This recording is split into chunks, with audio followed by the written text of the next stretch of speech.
Hi! Price action Telugu ఛానల్‌లోకి అందరికీ స్వాగతం. సో, ఈరోజు ఏంటంటే మనం సపోర్టు, రెసిస్టెన్స్ గురించి తెలుసుకుందాం. సో, వెరీ బేసిక్ కొంతమందికిది, కొంతమందికేమో ఇది అడ్వాన్స్ లెవెల్ లాగా అనిపిస్తది. ఎనీహౌ బిగినర్స్‌ని ఉద్దేశించి ఈ వీడియో అనేది మనం డిస్కస్ చేసుకుంటున్నాం ఫ్రెండ్స్. Let's begin. సో, జనరల్‌గా ఏంటంటే మనకి సపోర్ట్ అంటే 2 రకాలుంటాయి. ఒకటొచ్చేసరికి హారిజాంటల్ సపోర్టు, రెసిస్టెన్స్. హారిజాంటల్‌గా అంటే ఇలా ఉంటదనమాట.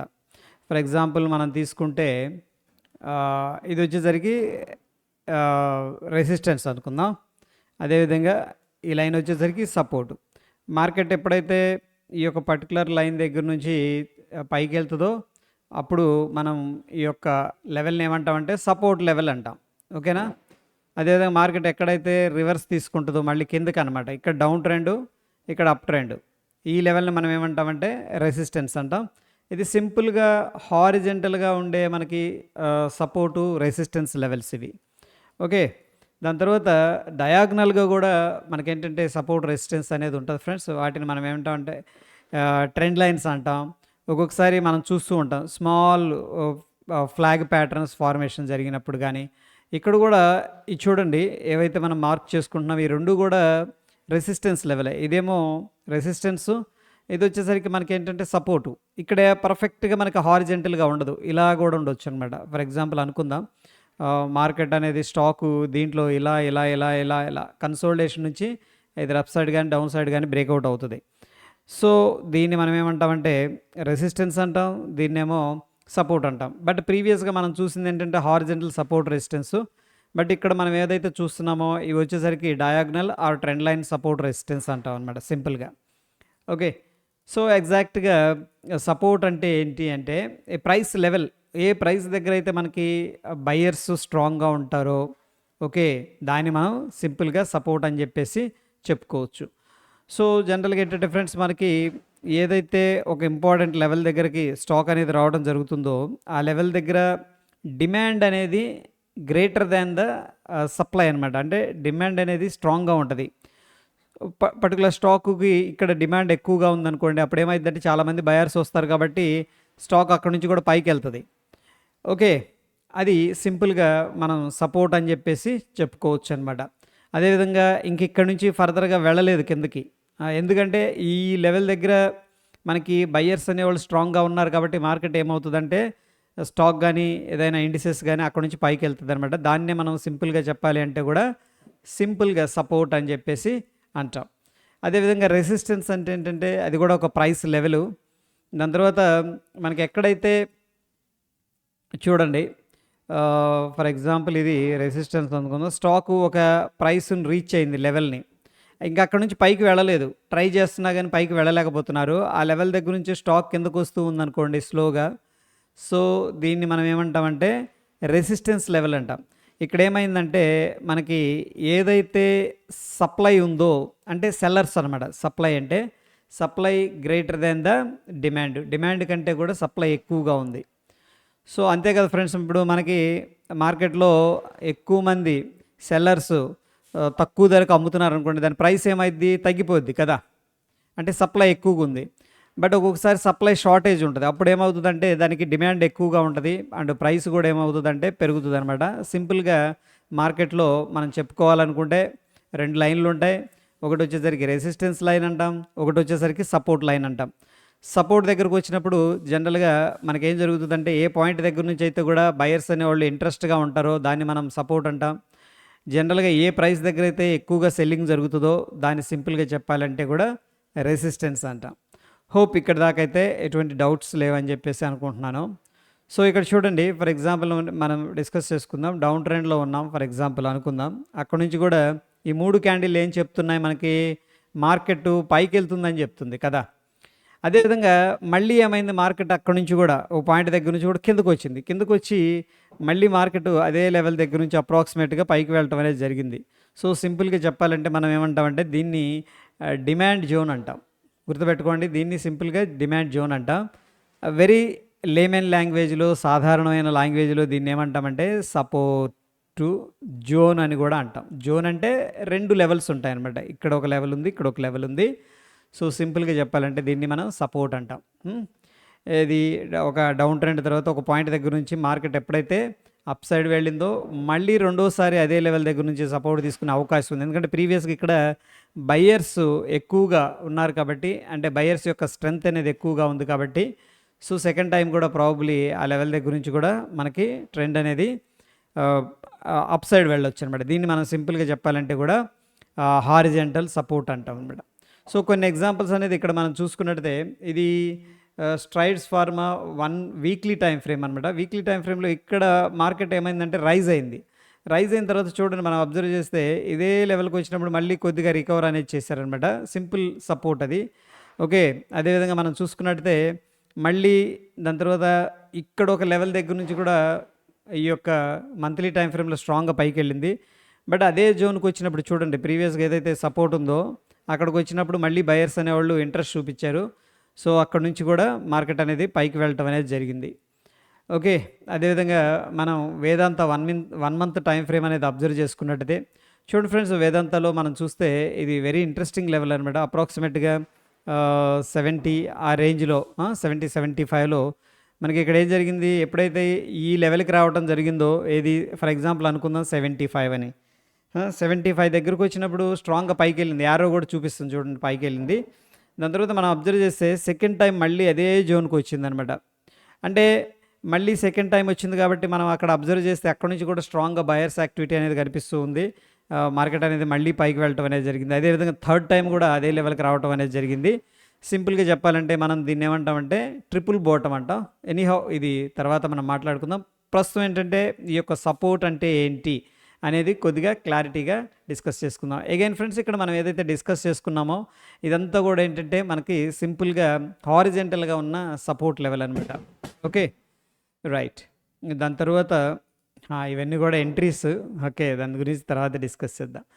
అదేవిధంగా బ్యాంక్ ఆఫ్ బరోడా మంత్లీలో మనకి ఇక్కడ దాకా మార్కెట్ రావటం, ఇక్కడ నుంచి ఏమైంది అప్ సైడ్ వెళ్ళటం, దాని తర్వాత మళ్ళీ కొన్ని రోజుల తర్వాత ఇదే జోన్కి రావటం అరౌండ్ 40 రూపీస్, అక్కడ నుంచి కూడా పైకి వెళ్ళింది అనమాట. దగ్గర దగ్గర మళ్ళీ ఆ మంత్లీ టైం ఫ్రేమ్ మనం చూస్తుంది, అక్కడ నుంచి కూడా చూసుకున్నట్టయితే 100 రూపీస్ దాకా వెళ్ళటం అనేది జరిగింది. ఓకే, అదేవిధంగా ఫ్రెండ్స్ మనకి ఇక్కడ రెసిస్టెన్స్ విషయానికి వస్తే ఒకవేళ మార్కెట్లో అప్ ట్రెండ్ వెళ్ళింది, దాని తర్వాత స్టాక్ ఏమైందంటే కిందకు వచ్చిందనమాట. ఇదంతా ఏంది అప్ ట్రెండ్, బట్ ఈ లెవెల్ దగ్గర నుంచి కిందకు వచ్చింది కాబట్టి ఇప్పుడు ఏదైతే ఇక్కడ మనం పింక్ మార్క్ చేసుకున్నామో దాన్ని సింపుల్గా హారిజెంటల్ రెసిస్టెన్స్ అంటాం. సో ఛాన్సెస్ ఉంటాయి మళ్ళీ అదే లెవెల్ దగ్గర నుంచి కూడా మార్కెట్ అనేది కిందకి రావచ్చు, పాసిబిలిటీ ఉంది. సో ఇక్కడ కొన్ని ఎగ్జాంపుల్స్ అనేది చూస్తే పిఎఫ్సి అనేది 1 వీక్ టైం ఫ్రేమ్లో మనం అబ్జర్వ్ చేస్తూ ఉన్నాం. చూడండి మార్కెట్ ఏమైంది, డ్రాప్ అయిపోయింది. సో ఎక్కడి నుంచి డ్రాప్ అయింది అనేది మనం అబ్జర్వ్ చేస్తే ఇక్కడ నేను ఏదైతే మార్క్ చేశానో ఇది వచ్చేసరికి ఒక ఇంపార్టెంట్ రెసిస్టెన్స్ అనమాట. అక్కడ దాకా వెళ్ళింది మార్కెట్, ఫాస్ట్గా వెళ్ళింది. బట్ ఇక్కడ సెల్లింగ్ ఎక్కువ ఉంది, ఇక్కడేమో బయర్స్ ఎక్కువ ఉన్నారు, ఇక్కడేమో సెల్లర్స్ ఎక్కువ ఉన్నారు. అందుకని సెల్లింగ్ ఎక్కువ ఉంది కాబట్టి మార్కెట్ ఏమైందంటే కిందకు వచ్చింది. మళ్ళీ కొన్ని రోజులు ఇయర్స్ తర్వాత మళ్ళీ అదే జోన్కి వెళ్ళింది. మళ్ళీ అదే జోన్కి వెళ్ళగానే ఏమైంది చూడండి, అక్కడ సప్లై ఎక్కువగా ఉంది, సెల్లర్స్ ఎక్కువగా ఉన్నారు. అందుకని మళ్ళీ మార్కెట్ అనేది కిందకి రావడం అనేది జరిగిందనమాట. ఓకే, ఎనీహౌ ఇక్కడ రికగ్నైజ్ చేసే మెథడ్ని నేను ఎక్స్ప్లెయిన్ చేయడానికి ట్రై చేశాను. దాని తర్వాత మనం వీడియోలో డిస్కస్ చేద్దాం. Okay, don't worry about that. And ఇక మనం అబ్జర్వ్ చేస్తే సెంచురీ టెక్స్టైల్స్ వీక్లీ టైం ఫ్రేమ్లో ఉన్నాం. చూడండి మార్కెట్ ఈ లెవెల్ దగ్గర నుంచి ఏమైంది, స్ట్రాంగ్గా డ్రాప్ అయిపోయింది, మళ్ళీ అదే జోన్కి వెళ్ళింది. ఓకే, బట్ ఇక్కడ ఒక పాయింట్ గుర్తుపెట్టుకోండి, ఇది హై అనమాట. బట్ ఇక్కడ హైని బ్రేక్ చేశాడు కానీ క్లోజింగ్ ఇవ్వాల. అంటే ఏం చేశారు, ఒకసారి గట్టిగా అటెంప్ట్ చేశారు పైకి వెళ్దామని చెప్పేసి, లేకపోతే బయ్యర్స్ని ట్రాప్ చేద్దాం, బుల్ ట్రాప్ అంటాం కదా, బయ్యర్స్ని ట్రాప్ చేద్దామని చెప్పేసి పైకి వెళ్ళడానికి ప్రయత్నించారు. బట్ అవ్వలేదు. అక్కడి నుంచి కూడా చూడండి ఎంత 650 అనుకుంటా, దగ్గర దగ్గర అక్కడి నుంచి కూడా 250, 220 దాకా రావడం అనేది జరిగిందనమాట. సో ఈ యొక్క సపోర్టు రెసిస్టెన్స్ అనేది మనం కన్నా ప్రాక్టీస్ అనేది చేసామంటే మంచి మంచి ట్రేడ్ ఆపర్చునిటీస్ అనేది తీసుకోవడానికి ఆస్కారం ఉంటుంది. ఈవెన్ ఫ్రెండ్స్ మనకేంటంటే కాంటెక్స్ట్ అనేది ఐడియా ఉంటే, బిగ్గర్ పిక్చర్లో మనకు ఒక ఐడియా ఉంటే మార్కెట్లో ఏం జరుగుతుంది అనేది, దాన్ని బట్టి ఏంటంటే లోవర్ టైం ఫ్రేమ్స్లో కూడా సపోర్ట్ రెసిస్టెన్సెస్ అనేది మనం డ్రా చేసుకోవచ్చు. ఓకే, సో యా ఇది కూడా అగైన్ రెసిస్టెన్స్ లాగా వర్కౌట్ అయింది. అక్కడికి రాగానే ఏం చేశారు, ఇక్కడ ఈ చూడండి indecision candle, hammer, follow up candle కనిపించింది.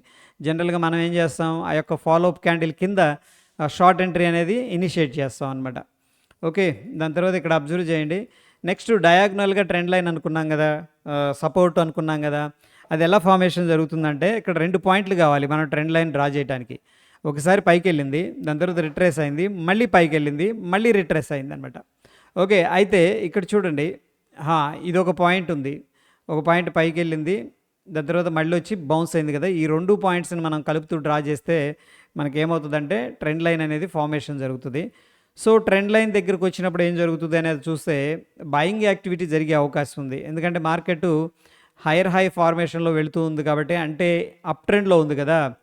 అప్ ట్రెండ్లో ఉన్నప్పుడు ఏం జరుగుతుందంటే సపోర్ట్స్ ఎక్కడెక్కడ ఉన్నాయో చూసుకొని అక్కడ బయింగ్ చేయడం అనేది జరుగుతుంది. సో ట్రెండ్ లైన్ కూడా మనకు సపోర్ట్ లాగా ఉండే అవకాశం ఉందని చెప్పేసి అర్థం అనమాట. ఆ ట్రెండ్ లైన్ బ్రేక్అవుట్ జరిగితే దెన్ ఏంటంటే మేబీ ఆ యొక్క ట్రెండ్ అనేది రివర్స్ అవ్వచ్చు. సో ఇక్కడ నేను అపోలో 1 వీక్ టైం ఫ్రేమ్ అనేది చూస్తున్నాను. చూడండి, ఇక్కడ ఒక లో అనేది ఉంది, ఇక్కడ ఒక హై అనేది ఉందన్నమాట. ఓకే, ఇది ఒక పాయింట్, ఇది ఒక పాయింట్. ఆ రెండింటిని కలుపుతూ ఒక ట్రెండ్ లైన్ డ్రా చేసుకున్నాం. డ్రా చేసుకుంటే మనకి థర్డ్ పాయింట్ అనేది రావడం జరిగింది. చూడండి, ఏదైతే ట్రయాంగిల్ లాగా మార్క్ చేసామో అది థర్డ్ పాయింట్. ఆ థర్డ్ పాయింట్ దగ్గర ఏం జరిగిందంటే బయర్స్ అనేవాళ్ళు ఇంట్రెస్ట్గా యాక్టివేట్ అయ్యారనమాట. అక్కడ మనకి హ్యామర్ ఫార్మేషన్ ఉంది, బుల్లిష్ ఎంగల్ఫింగ్ జరిగింది. సో కొంత రిజెక్షన్ జరిగిందని చెప్పేసి అనుకోవచ్చు. హ్యామర్ అంటే ఏంటి, ఇక్కడ నుంచి రిజెక్షన్ జరిగిందనమాట. అంటే లోవర్గా ఏదైతే ఉందో పిక్చర్ని ఇక్కడ బ్రాడ్గా చూపించాను మ్యాగ్నిఫై చేసి. సో రిజెక్షన్ జరిగింది, దాని తర్వాత బుల్లిష్ ఎంగల్ఫింగ్ జరిగింది. కాబట్టి జనరల్గా ఏంటంటే మనం బుల్లిష్ ఎంగల్ఫింగ్ క్యాండిల్ ఏదైతే ఉందో ఆ క్యాండిల్ పైన మనం ఎంట్రీ తీసుకోవడానికి ట్రై చేస్తూ ఉంటాం. రైట్, ఇది సింపుల్ ట్రెండ్ లైన్ యూస్ చేసుకునే మెథడ్ అనమాట. ఓకే ఫ్రెండ్స్, ఇక్కడ బ్రేక్అవుట్ జరిగింది. చూడండి, బ్రేక్అవుట్ జరిగిన తర్వాత ఏమైందంటే ట్రెండ్ రివర్స్ అయింది. అండ్ ఆఫ్ కోర్స్ మనకి ఇక్కడ పింక్ సర్కిల్ ఏదైతే ఉందో అది రీటెస్ట్ జరిగిందని చెప్పేసి అర్థం అనమాట. అక్కడికి వచ్చినప్పుడు కూడా మనం ఏంటంటే షార్ట్ అనేది ఇనిషియేట్ చేసుకోవచ్చు. And Tata Motors weekly time ఫ్రేమ్లో కనుక చూసుకున్నట్టయితే దీంట్లో కూడా ఈ 2 యారోల దగ్గర మనకు మంచి ట్రెండ్ లైన్ ఫార్మేషన్ జరిగింది. అండ్ థర్డ్ పాయింట్ ఏదైతే సర్కిల్ ఉందో అక్కడ బయర్స్ అనేవాళ్ళు యాక్టివేట్ అయ్యారు. ఎప్పుడైతే మార్కెట్ ఈ లెవెల్ దగ్గరకు వచ్చిందో ఇక్కడ బయర్స్ అనేవాళ్ళు యాక్టివేట్ అయ్యారు. అండ్ మనకి ఇక్కడ చక్కగా బ్రేక్అవుట్ జరిగింది. బ్రేక్అవుట్ జరిగిన తర్వాత మళ్ళీ మార్కెట్ అనేది కిందకి వెళ్ళిపోయింది అనమాట. Right, okay. సో ఇది డౌన్ ట్రెండ్ కూడా మనం ఈ యొక్క ట్రెండ్ లైన్ అనేది డ్రా చేసుకోవచ్చు.